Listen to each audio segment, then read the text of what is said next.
Greetings, future fossils. This is Michael Garfield welcoming you to another episode of the podcast that explores our place in time. And on this day, Friday, March 9th, 2018, it is still the week that Blade Runner 2049 won for Best Cinematography and Best Special Effects at the Academy Awards, which pleases me. Two awards it deeply deserved. Cinematographer Roger Deakins finally getting the award that he's had stolen time and time again.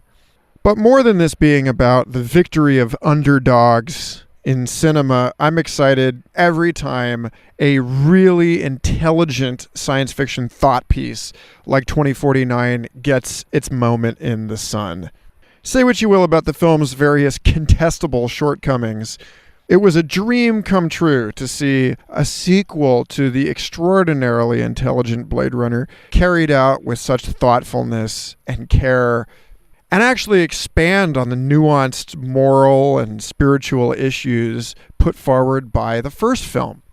So I did what I had to do, and I recorded a series of conversations with film scholars and critics, philosophers and writers, talking about the themes of 2049, how they fit into the full canon of our science fiction inheritance, how it references the myths and spirituality of antiquity, tapping into those deep archetypal forces, and playing at some of the deepest questions humankind has ever asked.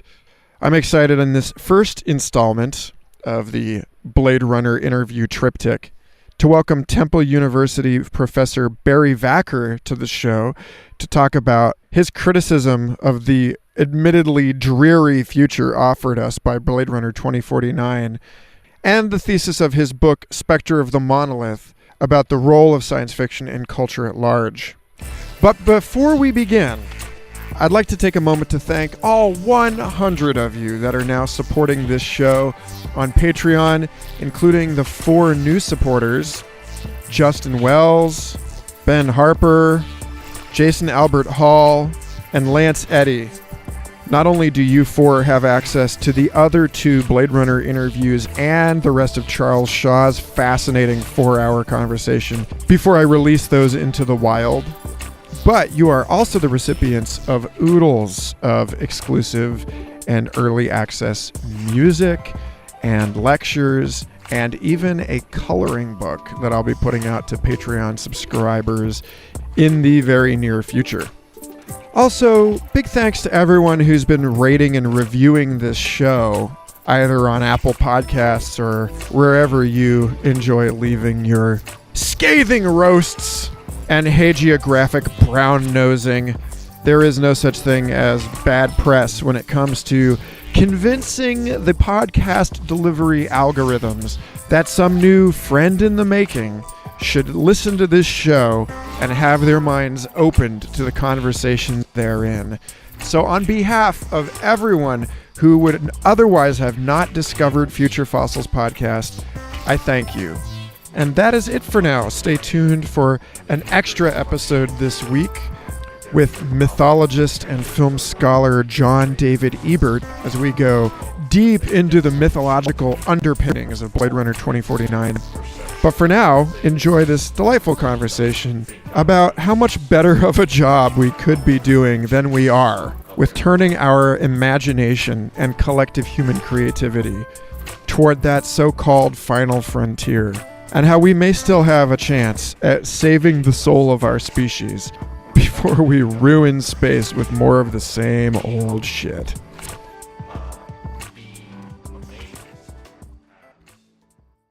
Barry Vacker, it's a pleasure to have you on Future Fossils.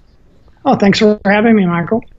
Yeah, so I encountered your work for the first time right after seeing Blade Runner 2049, and you wrote this excellent piece on how, you know, as much of an accomplishment as that film was in different ways, it just perpetuates this particular vision of the future that is all too common in contemporary science fiction, and it's a, you know, an especially sort of bleak view in which we do not make the psycho-spiritual transformations required of us in order to move, beyond ourselves. And I found it really compelling, and I started looking into your stuff, and would love to hear you kind of state the case of your work in your own way, and kind of how you came to that line of thinking, I guess.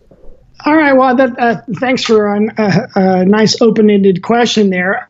The essay that you mentioned for your listeners is called "Thus Spoke Blade Runner," and it's at the site Medium. And anyway, and even that title references what I think the key question of 20th century science fiction, especially post-World War II. And it's a question that was raised by the philosopher Nietzsche, and that is simply this: if humans have evolved from apes, and now obviously we have, but if we have evolved from apes, and Darwin is true, then what will evolve from humans? What will be the next sort of evolutionary leap? And in Nietzsche's view, that was the Übermensch, or the Overman, or the Superman.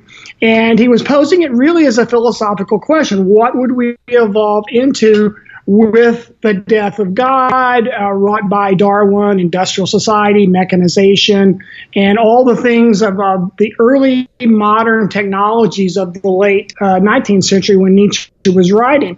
And I think that question has never really been addressed fully. What would come next?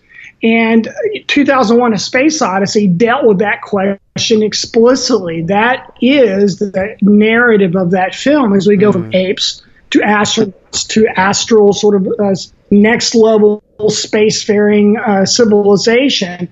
And Blade Runner is trapped in the sort of same vision of the future in which humans are congregating in these sort of regimented mega cities that are sprawling. Nature is pushed far, far away, and when we do see any visions of nature, it's either a simulacrum like we saw in Blade Runner 2049, in which there's the person inside the little virtual nature dome there that the replicant goes to visit, or it's completely despoiled like we saw in 2049, and it looks like they've got walls built around Los Angeles to keep out the rising sea levels. So I think for all the visual masterpiece and the visual power of Blade Runner 2049, it lacks the philosophical leap, and thus it's sort of stuck in the same kind of philosophical conundrum that you alluded to, that we can imagine better copies of people, but we can't imagine better people.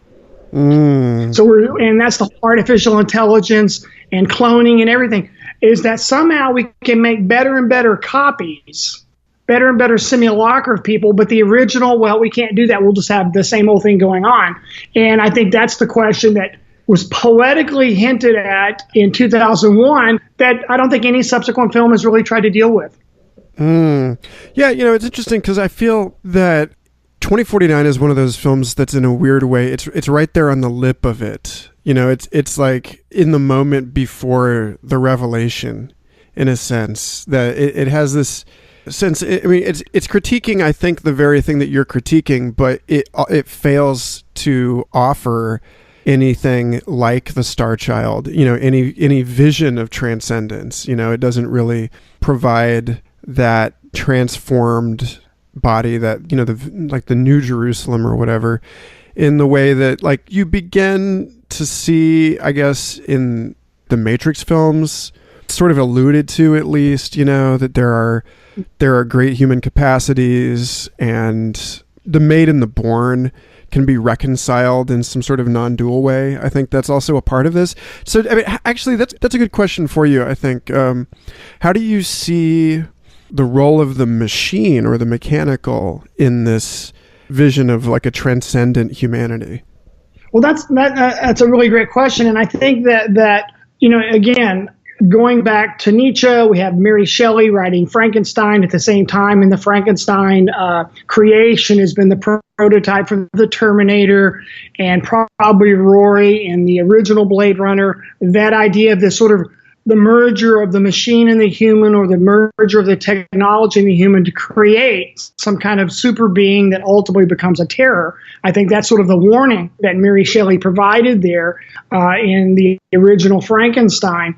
And there's a similar that narrative as it plots over the 20th century. 2001 is the major deviation from that. But I think that so many of the better humans, or the more powerful humans that science fiction has presented, at least in the film world, where I'm more familiar than I am with all the literature, and that is that it would have to be a human augmented by some super powerful technologies, and that it would be a technological solution to a philosophical problem or a philosophical challenge. And I think that there's a couple of different ways to take Nietzsche's challenge: what will evolve from humans if we have evolved from apes, or since we've evolved from apes? And so you have one is the Frankenstein kind of scenario, that it would be some sort of technological terror or some technological horrific thing. But I think there's the other idea that it would be an intellectual leap. And 2001: A Space Odyssey points in that direction, that there will be some kind of intellectual leap that would happen on the journey through the cosmos, but it's very vague, and it's presented very artistically in how, the astronaut Dave goes through the Stargate, and he's going through some kind of psychological transformation there, but it's also, there are scenes of him kind of being horrified and in awe, and also at the same time being in awe of the beauty that as he's projecting through the Stargate. Anyway, so I think there's two ways to imagine this better human, and one of them is the standard augmented reality human, or the technological one, but we haven't figured out the sort of the more intellectually enlightened one, that, in other words, in which we can transcend our current moment in time and project out a better individual human and a better species as a whole. And that is, which I find it interesting that science fiction has so inadequately dealt with this, since it's been, I believe, it's been 60 years since we figured out that all the heavy metals on Earth were prototyped in stars, a billion years ago or even more. And so every human on this planet is made out of the most common elements of the cosmos, the most common elements that the stars are made out of. So we know we're part of this vast universe. And as Neil deGrasse Tyson says, the universe is in us, and we're of the universe, and the universe is of us. And I think science fiction is just literally, the term you used before we started the podcast, the poverty of imagination. I agree with that completely, but I don't think we've imagined the intellectual leap that it would take to have a more enlightened species, not a merely more technologically augmented species.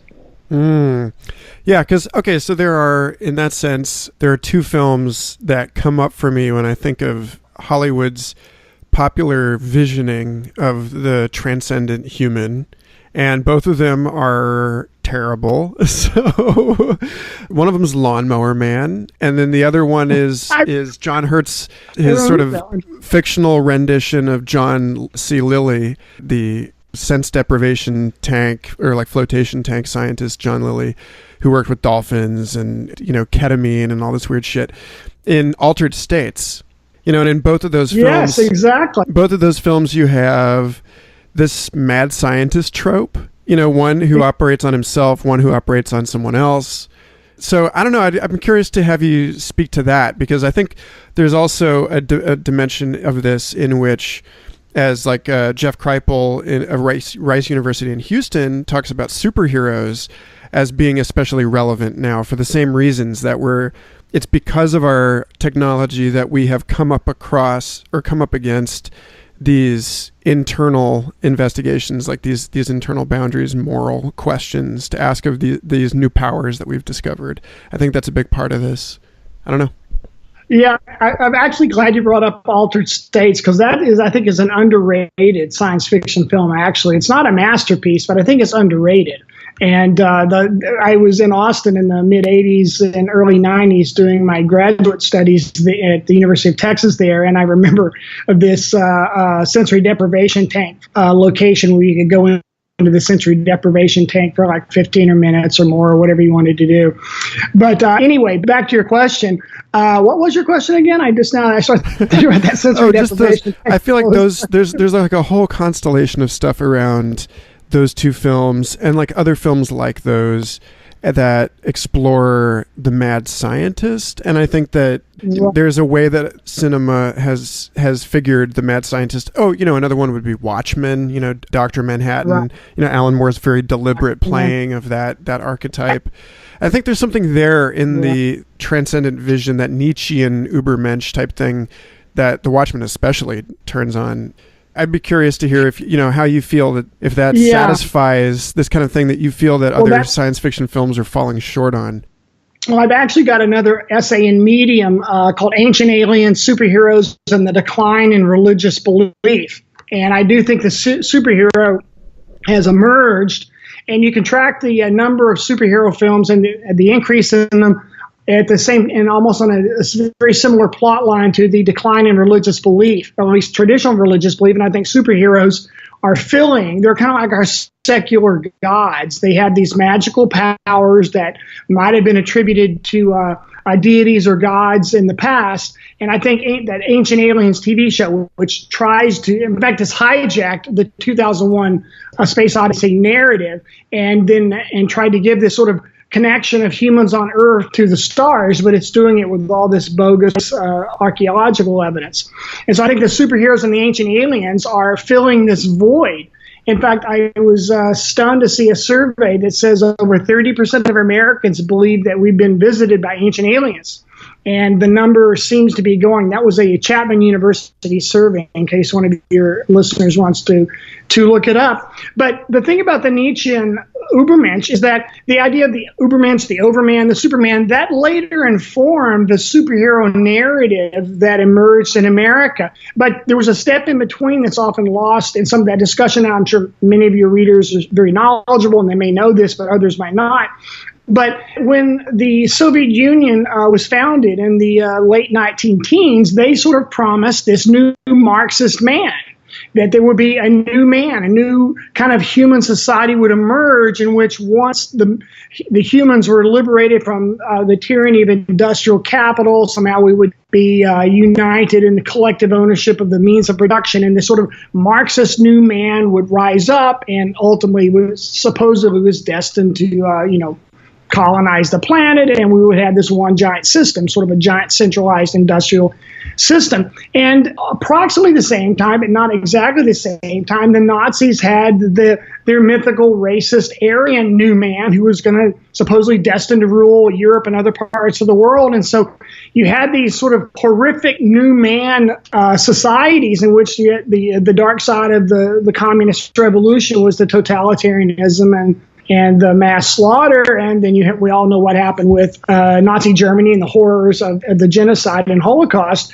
And so America tempered its thing down. And so when we were trying to counter the propaganda of the Soviets and the Nazis, we had the democratic man. And so we turned it over to Norman Rockwell to create those paintings and those artworks.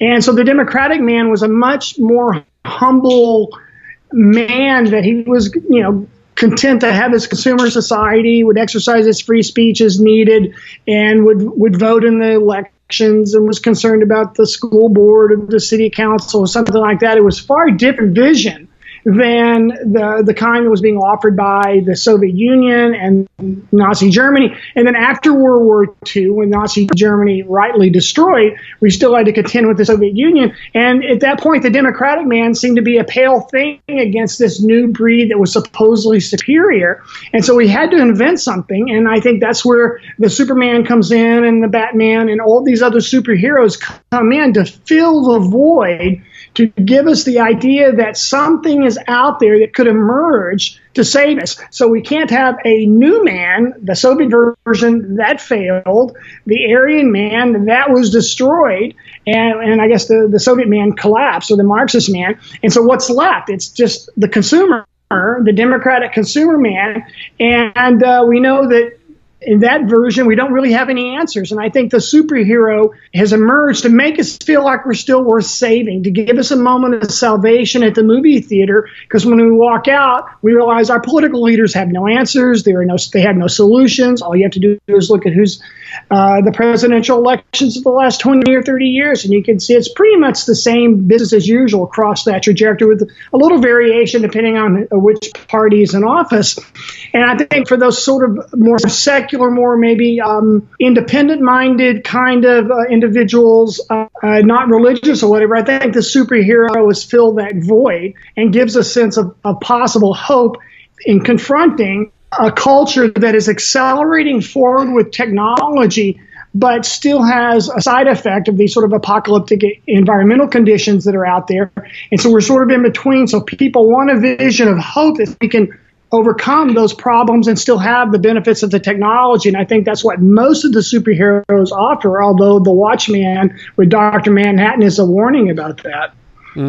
Yeah. I hope that wasn't an answer there. No. I mean, it's interesting just sitting with this right now. It just occurred to me that this somehow relates to the way that we understand billionaire entrepreneurs. My younger brother, the aerospace engineering student, and his fanboy obsession with Elon Musk, this guy who has this vision of a city on Mars.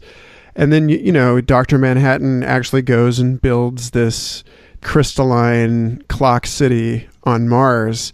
And there's a through line there somewhere. The guy was destroyed by the military-industrial complex and remade, which I think speaks to the individual as an institution, maybe, post 20th century, the way that each of us are empowered. It's funny to critique transhumanism and to have techno-optimists argue, but look at this. We're living better than a king was living 100 years ago. And it's well, it's complicated, Yes, much complicated, yes. Well, the thing about Elon Musk, and I'm glad you brought that up, and I have to say this, it's sort of, here comes the self-hype. I just had a book come out this summer called Spectre of the Monolith, and it's a critique of 20th century and 21st century space films, but it's also a critique of our space narrative as a whole. And I think that if you look at the film 2001, that's sort of seen as the prototypical greatest space film ever. But if you pay close attention to what's happening, it's showing a vision of space tourism, because the guy flies to the space station on, I believe, a Pan Am, space jet. But when they show the scenes on the moon, we are not pillaging the moon. We're not plundering it. We're not. I don't think there's a scene in the film where they're strip mining the moon, which is what some of the companies in America want to do. I think it looks like we're exploring it and studying it, and also flying over it, and we're able to see the beauty of that. And there's so many fanboys of Musk who think, and fanboys of space in general, who think that we should go to the moon and strip mine it and plunder it and bring helium-3 or helium-1 or whatever it is back to Earth to consume as an energy source. I think that is completely ludicrous to be thinking that we should strip mine the moon. And you can just see the craters will be like landfills. That's what we would do. They would just fill it up with used cell phones and trash and everything else. And the idea that we should terraform Mars in Earth's own image, how more narcissistic can you get? And so I think humans have this sort of deep-seated, at least the fanboys and the space visions reflect a deep-seated cosmic narcissism that says, well, there's the moon sitting there. Since no one's there, I will go plunder it. And the same with Mars. We'll go terraform it, right? In my book, I present a very different vision for how we could explore space scientifically and also visit it and appreciate its beauty. I sort of outline sort of coexisting narrative for going into space that acknowledges the role of philosophy and to find a new meaning for our species in this vast universe in which we're utterly not central and utterly insignificant, yet we're still very brainy and very smart and amazingly creative. And so I argue that it's time to give up these tired narratives of deities and industrial exploitation and move toward a scientific and artistic appreciation of these planets. And I don't see that anywhere on the horizon out there. It's just pretty much, let's go plunder, let's put all the weapons up in space. And very few people are questioning anything or challenging any of these sort of tribal narratives, which said that humans should go up as various tribes. And if you know what happens when we get to the moon and we start arguing over resources, there'll be a war, because it's been happening throughout human history.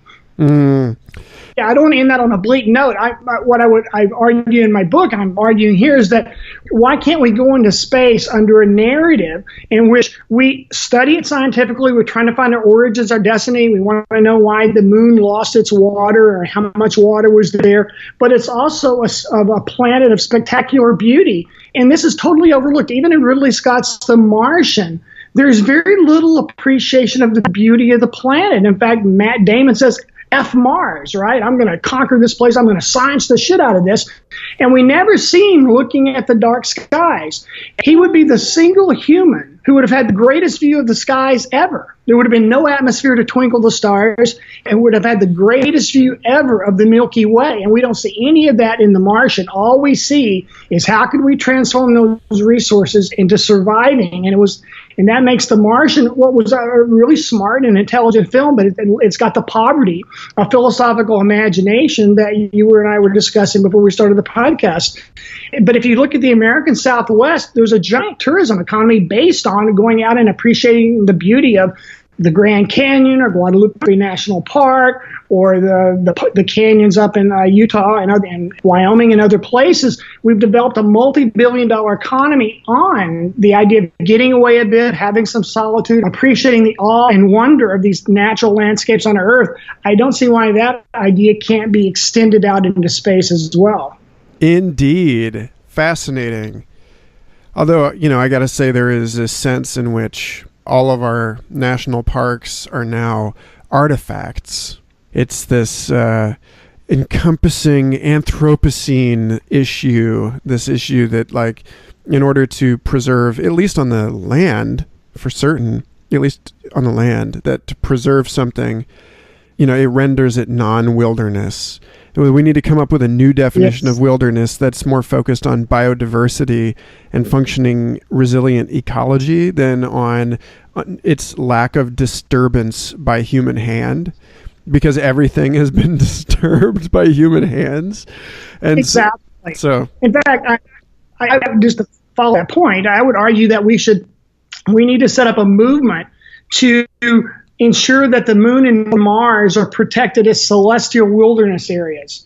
And I don't mean like one little patch of a crater saved and the rest of the planet pillaged like we've done on Earth, but saving like 99, declaring that 99.999% of Mars is off limits to humans. That would still leave about 50 square miles for human activity in very limited, minimal impact ways. And then we would have the rest of the surface for flying above it and studying it, or maybe hiking in some a few areas. But we could do on Mars and the moon exactly what you just described. We have a fresh start and a way to take an entire celestial body and make it a wilderness area, and to the extent that we think of obviously there's not any life on the moon and there's none on Mars that we know of, but the idea of these sort of untouched desert landscapes that still reveal massive amounts of history about the origins of the solar system, maybe the origins of life in our solar system, and yet they are of stunning beauty as well.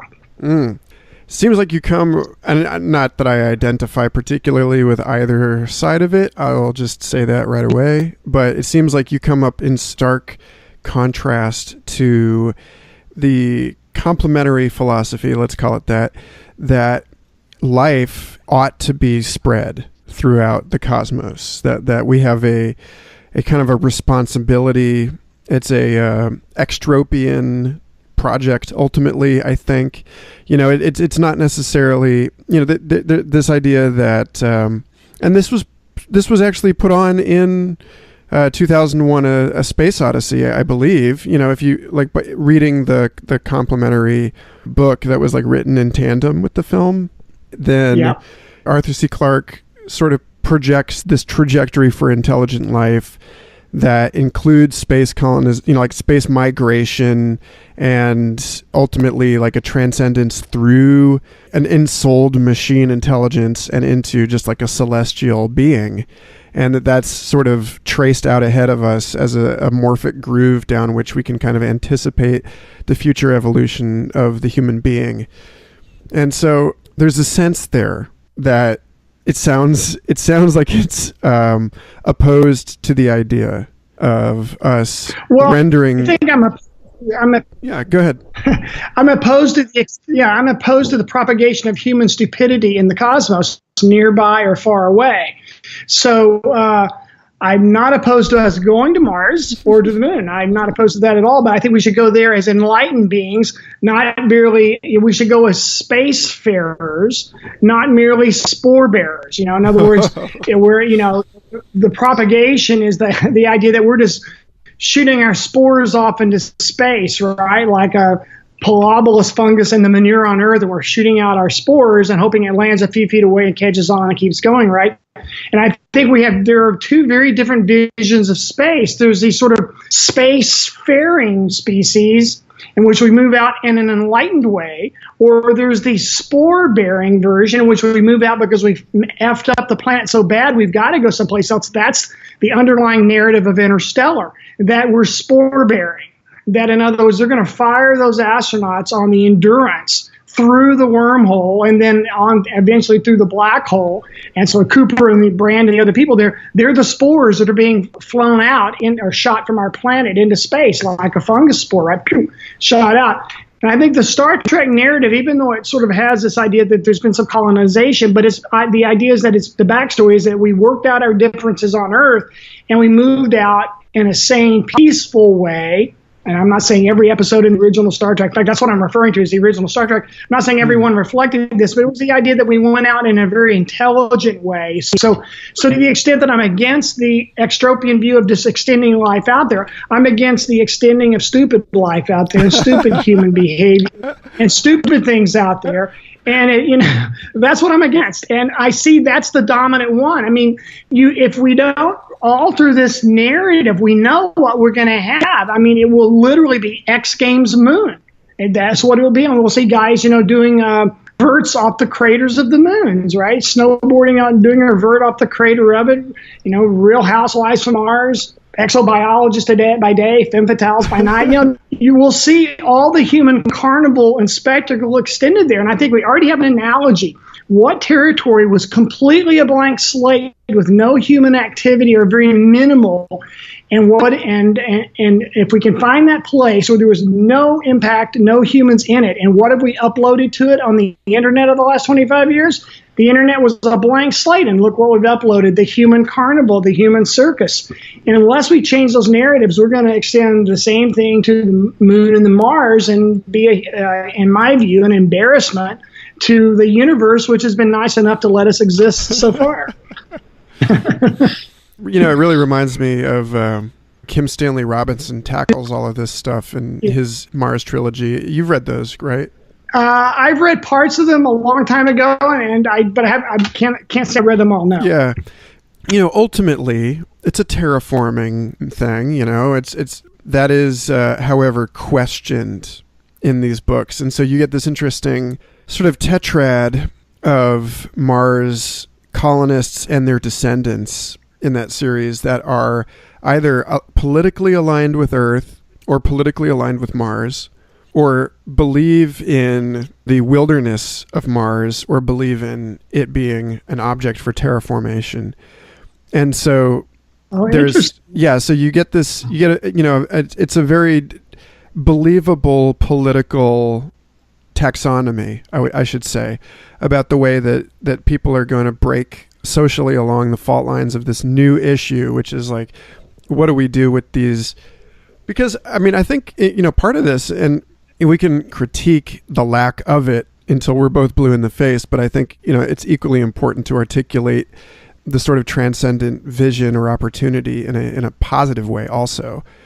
And I think that part of that is that if we are to render these spaces, if we are to rather have like the wisdom to exert any reserve whatsoever in our relation to them, if we're to like not just completely uncritically launch onto every new celestial object with this like the sort of prime directive of conquest, then it takes, I think, an economic transition or a philosophical transition in the sense that those two terms can probably not be, ultimately separated in the same way that it did in the Star Trek universe. Whereas like they have replicators they don't really want for anything as far as their basic sustenance is concerned. They've sort of transcended, they haven't transcended property, but they have relaxed around the idea of property so much that it's not foundational in the way that they are relating to their discoveries. Exactly. Yeah, and I think that even the replicators kind of go back to Robbie the Robot in Forbidden Planet, the 50s classic. And remember, the robot provided all the food and all the goods and all the needs of Dr. Morbius and his daughter on Forbidden Planet. That idea that there would be some technology nearby that would provide all the goods you needed, and then you wouldn't have to worry about sustenance or survival or fashion or anything, because remember, they were all very elegantly attired, and the robot was apparently the fashion designer and everything else.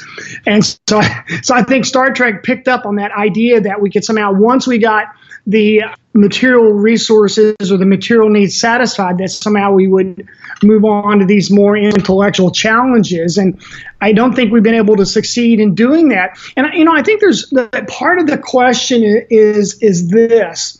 And I write about this in Spectre of the Monolith, and that is that when the first astronauts went to the moon, it wasn't Neil Armstrong and Buzz Aldrin and Michael Cooper. It was the Apollo 8 astronauts, Jim Lovell, William Anders, and Frank Borman. And when they got to the moon and they were orbiting it, and they took the famous Earthrise photo, which actually is the one that's very famous, is the Earth is rising above the moon, but that's not the perspective they saw. When they came around the moon, they actually saw Earth to the side of it, and but NASA and the media agreed just to flip it so Earth would be on top of it because it looks more secure. It looks less vertiginous, and Earth floating with the moon to the right of us. It was Christmas Eve when they did their famous broadcast, and the astronauts read from Genesis back to Earth. And I would argue that was the greatest intellectual reversal in human history, probably the greatest intellectual collapse of philosophy that we've ever seen, because at the penultimate moment of technological and scientific triumph, we resort to a creation myth to explain what we're looking at on the screen, which was Earth floating in space or the moon floating in space. And I think that gets to the point that I want to make, is that we have yet to develop a narrative that provides a sense of meaning and hope in a vast universe now numbering 2 trillion galaxies, in a vast universe in which we're utterly physically insignificant, yet at the same time we've evolved from the materials of the universe, and we've proven to be very brainy and very creative. And I think our greatest intellectual achievement is to discover the universe that we now have discovered.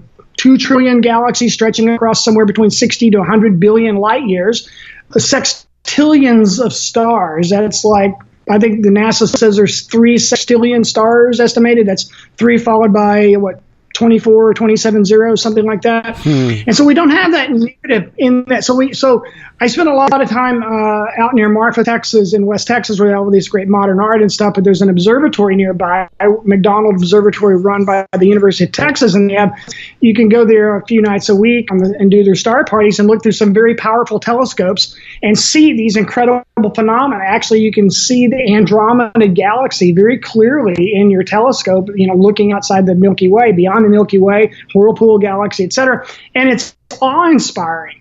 And to know these things, it gives you this sense of curiosity, wonder, and awe. At the same time, you feel the insignificance, like, wow, I'm a small speck in this giant, vast cosmos.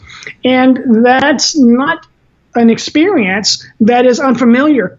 I think even Aristotle and Plato alluded to this a little bit, and certainly Kant and Edmund Burke writing about the sublime. The idea that we have this, it's sort of like this moment where our reason and our perceptions are in conflict. In other words, we're standing beneath the Milky Way in a very dark sky area, and the vast tapestry of stars above us they're just coming down, and just the light is flooding upon us. And so our senses are overwhelmed.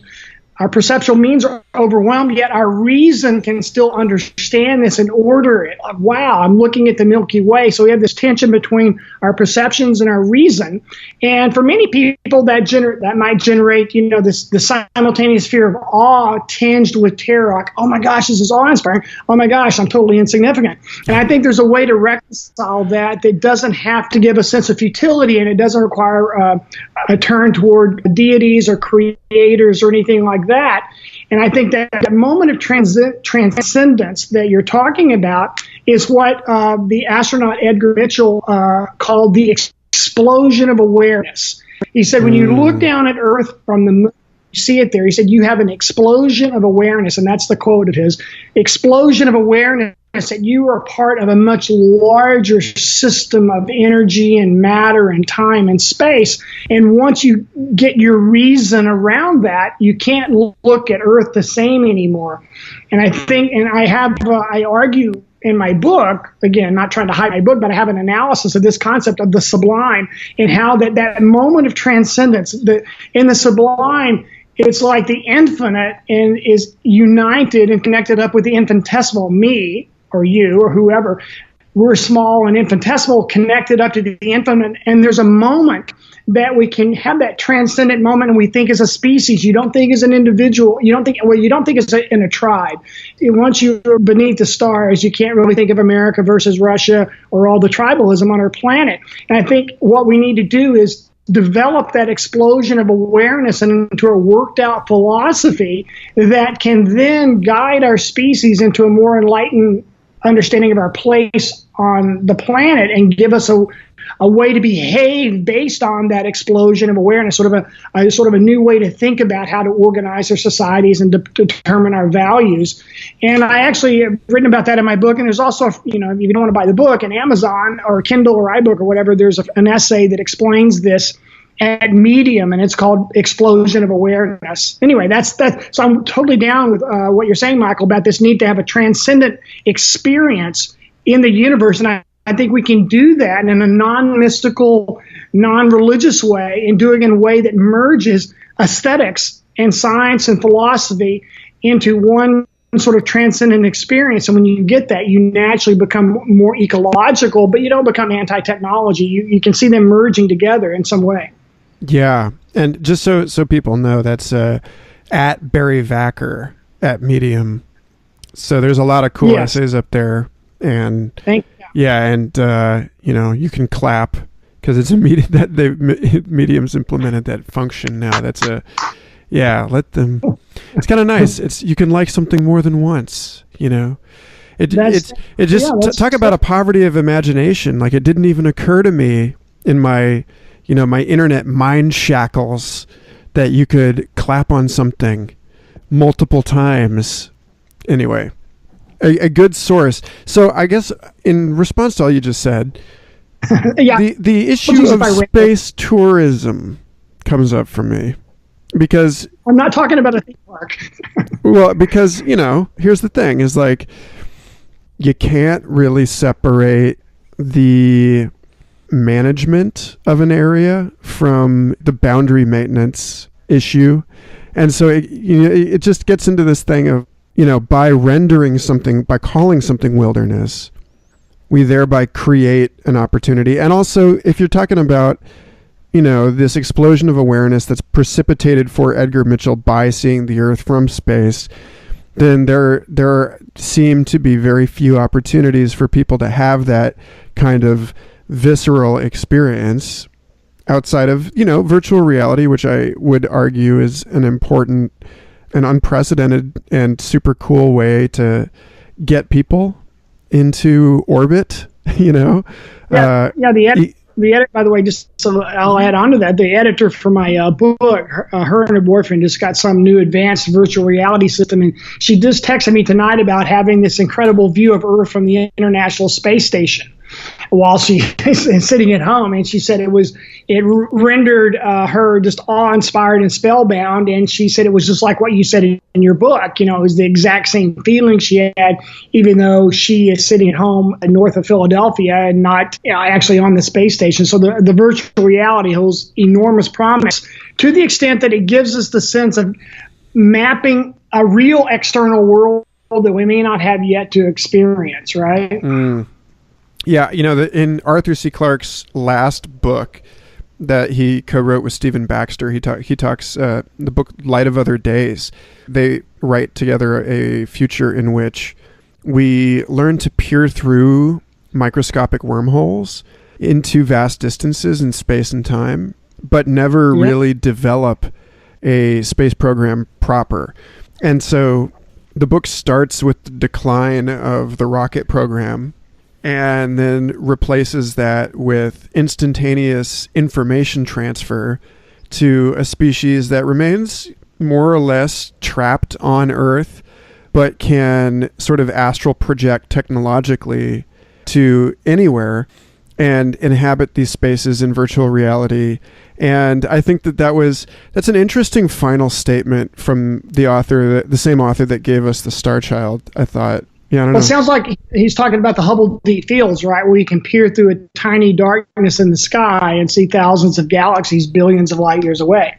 The idea that we can sort of dream our way into space rather than travel there ourselves. Yeah, and the distances are so vast, they aren't inherently insurmountable. They're insurmountable with current technologies we have. That's why the Stargate is not really explained, and that's why Interstellar with the wormhole, and then later the black hole. So we have that idea that there could be some way to transport ourselves across these vast distances. So yeah, by the way, I think that 2001 is the greatest space film, and I would put Interstellar as number 2. I would say those are the top 2 space films of all time. Yes, that would be my take. But I know there's going to be people listening going, "Oh no, this guy's crazy." So now they may not discount the rest of what I'm going to say. But I think that it just seems to me that if we're going to present ourselves as enlightened beings, which we always talk about, and when we talk about space, everybody goes, they show the clip of Neil Armstrong, one small step for man, one giant leap for mankind.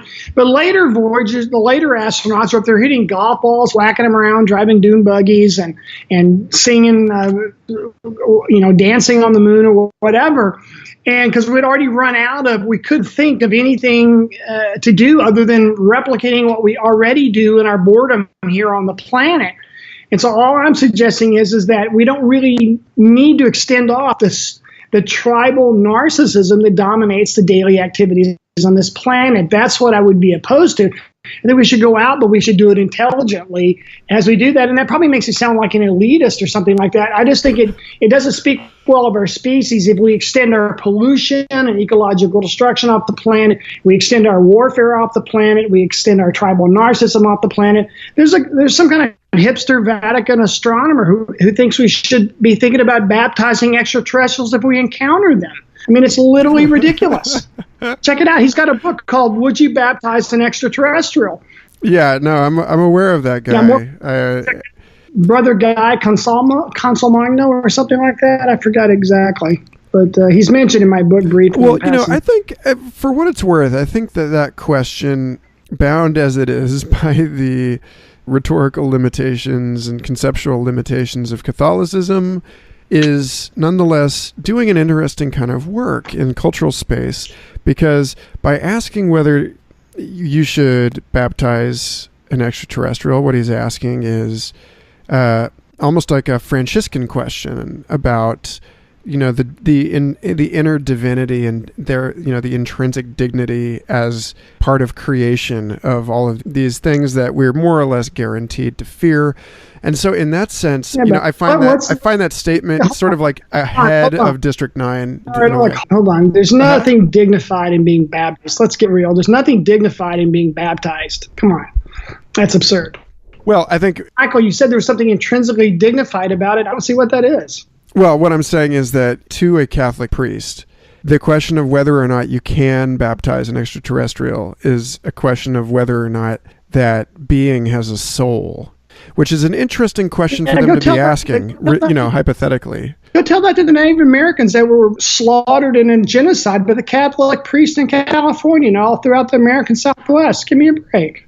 Well, definitely. I mean, definitely it's not, I guess they were considered unbaptizable, and that's just the thing, right? That's exactly what would happen if we go out there again. He even asked that question, and he says that they think, he even works out the implications. He poses the question, what would happen if they don't want to be baptized, and would we have to force it on them? And so what you would be talking about is a space war and a religious war in space, because we still have this narcissistic belief in a universe of 2 trillion galaxies that there's some dude out there looking out for us and has dropped off a cosmic behavioral plan to a few agrarian farmers 2,000 years ago. It's absurd. Yeah, I'm sure some of your readers might think that. I'm not a cosmic narcissist who think there's a secret plan out there waiting for me. I'm more of the existentialist without the angst, celebrating the fact that I happen to be fortunate enough to exist in this combination of chemicals to even think about this. And I'm grateful for all the knowledge that's been rendered by all the greatest artists and philosophers and scientists. But we have got at some point get out of this narcissistic delusion that we're central to any plan or any vision or anything. There's no evidence for any of that. And the idea that we should be contemplating who we're going to baptize in space is absurd. I would say all we have to do is look at what happened when we encountered species that needed to be baptized on this planet, and it was a genocide and a bloodbath.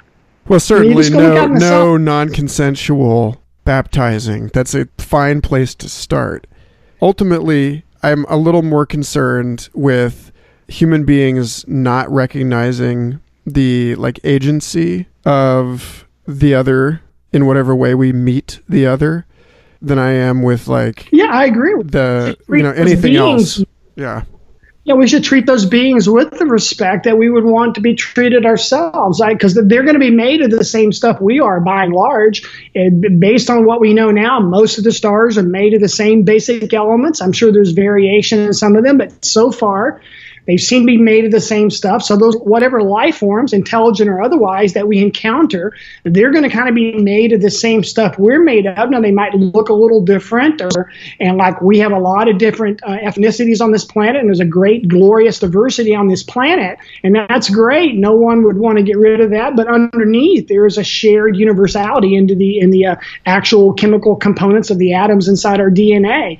And I think even James Cameron's Avatar deals with this idea that I just mentioned. That so we go out to that planet and we start basically to extrapolate the unobtainium from the planet. We wage war and start wiping out the indigenous peoples. I think James Cameron's Avatar is giving the exact warning that I was just stating, that we need to be very careful as we go out and respectful of the life forms, whatever they might be, when we get out there, and to treat the universe with respect and not something to trample us under. Yeah. Although, it's interesting. I thought William Irwin Thompson critiqued Avatar specifically as a cowboy and Indian fantasy that sort of romanticizes a particular exploitative relationship that it's pretending to criticize, but is actually secretly reaffirming and reinforcing. And that its critique, this ecological and primitivistic critique of Avatar, which was like a $300 million film in production, and was the source of a veritable mountain of toxic plastic merchandise. That it's looking beyond the film too. It's just atrocious. Yeah, I'm not saying that Avatar is a masterpiece. It's not in my top space films, but I just thought of it because it does have this message about it. At least it seemed to me a fairly straightforward message, an imperfect plot because there's some kind of lame Pocahontas story going on there as well, and sort of seemingly patriarchal and and there's other things you could get into, colonialism, but it seemed to be cut out the psychedelic scene. There was they cut out the initiation. He was initiated into manhood, and they cut it out of the film because we're not really prepared to deal with the initiatic ordeal in our society. And that, I think, actually may get to the root of this issue of why is it that we only see adolescent fanboy versions of going to space? And it's because we're not at an initiated species. And that gets us right back to the Blade Runner question at the beginning of the film. Blade Runner is a fanboy film. Ultimately, visual masterpiece, beautifully put together, stunning visuals, some interesting ideas, but it's ultimately a fanboy film. that, we've got the holographic female that's the avatar for the Ryan Gosling character. His name escapes me right now. Joy and Kay and Joy, yeah. Yeah, exactly. And then we've got, this seeming technologically advanced society. And I think I mentioned in my piece in Medium, but there was also a skyscraper standing pretty high in that city that was LAPD, right? Mm. And so we're not certain exactly what status civil liberties are in this vision of Los Angeles 2049. We don't really know what that would be like, but we know it looks like it's an ecological disaster. And I think the key philosophical moment is when the Ryan Gosling character leaves LA and I think he's out looking for Deckard, and he's out in the desert, and we see those fallen statues, and they're kind of cracked and decaying, and it looks like our fallen gods are just laying there in the desert, just sort of decaying and in a state of entropy. And I think that's kind of where we are philosophically with that poverty of imagination. In fact, in the Grand Design in Stephen Hawking's book, Hawking and Leonard Montello, their book from, I think, about 4 or 5 years ago, on the first page, they say philosophy is dead. It has not kept up with the current developments in cosmological science. And I think that's by and large true. And I think science fiction has filled the void of that, but it itself lacks the imagination you mentioned. And so now we have the superheroes coming in to try to sort of fill that void. And so the superheroes come out of the Übermensch deal, but then they also come from other mythological narratives and other narratives that we have. But we still, at least from what I've seen, and I may be totally wrong, I'm not familiar with every science fiction book that's ever been written, but I'm pretty familiar with most of the films. We don't have that vision of the enlightened human who's able to somehow transcend their individual condition to feel connected to the universe, and then also understand that we can act as individuals but think as universals, I think in a universal way. And we don't have that in the film. In fact, there's that one scene where the woman who works for the evil industrialist guy, she's getting her nails done or something like that, and she's got on looks like something like Google Glass, and she's able to launch drone strikes with the Google Glass. Do you remember that scene? Yeah. Yeah, and so I'm just sitting there watching that, and people in the movie theater going, "Oh wow, that's really cool," and I'm thinking, no, that's kind of, wow, that's all we're going to do. We're just going to use our glasses to launch drones. That doesn't seem like a lot of intellectual progress. And I think that's what's missing in Blade Runner and all the other science fiction films is an intellectual progress demonstrated by the humans, not demonstrated by how smart the AI is going to get or how smart the superheroes are. But when are we going to get the humans demonstrating that? And that's where we need the great artists and writers to come in and create this for us. Yeah. And for what it's worth, I read Blade Runner 2049 as a critique of our lack of imagination. I read it as, that the scene where Neander Wallace accuses the barren uterus of his replicant creation as dead space between the stars. I think he's as much speaking critically of his own broken imagination, and that there's this relationship that John David Ebert, film critic, made about the replicant being born from a pouch in the ceiling as sort of like Athena being born from the forehead of Zeus, that it's this mechanized masculinization of the reproductive process, and that this film is actually like an adolescent male feminist film. It's about the male relationship to the feminine mysteries of reproduction, and and our I can see. People talk about it failing the Bechdel test. It doesn't have the two female characters having a conversation that's not about a male character. But at the same time, it can arguably all of the most important characters of the film are female. Right. So there is this sense in which the female is, exalted or deified in this film, even as it recedes into the horizon. It's like it escapes us. We don't get it. We've ruined the biosphere already. So it's like, that's a very good insight. That's a good take. Yeah, I can see that. I don't know. I mean, I just saw it as, a cautionary tale about the logical conclusion of the patriarchy. Like, this is where it gets to, this is the absolute worst dystopia that we can possibly imagine, is one. It's not just 1984. It's also 1984 and everything else is a radioactive wasteland. You're exactly right. And that's, have you ever seen Jean-Luc Godard's Alphaville? No. Oh, you've got to check that out because Blade Runner, the Ridley Scott version, borrows heavily from Alphaville, and I'm pretty sure that 2049 does as well. But Alphaville is a very similar scenario. I think it's one of the great sci-fi films of all time, and I think it's the best one directed by Godard. I know he also did Weekend, but check out Alphaville. I mentioned it in the article in Medium, Thus Spoke Blade Runner. I've got a poster of it and I discuss it. But it is this sort of deal where the main guy is wandering this sort of vertiginous, super modern city, which was filmed. That part was filmed in this highly modernized part of ancient Paris. And they're building all these new sort of more sleek modernist buildings in the 50s and 60s. So Godard took them in there. And they have a guy there that is obviously a stand-in for Wernher von Braun and this rocketry and stuff. And they also mention, they allude to nuclear warfare. But it's a technological dystopia in this sort of regimented city. I saw it after I saw the original Blade Runner. I came across Alphaville in school in Austin. And but anyway, and I was like, wow, Blade Runner borrowed from this film. I can see the origins of it. So I invite readers or listeners, I should say, to check out Godard's Alphaville. It's a masterpiece that points the way toward Blade Runner and Blade Runner 2049. And it's but it kind of does it in a more humorous way. It's got a lot of dry humor in it. It's pretty funny. Well, that sounds awesome.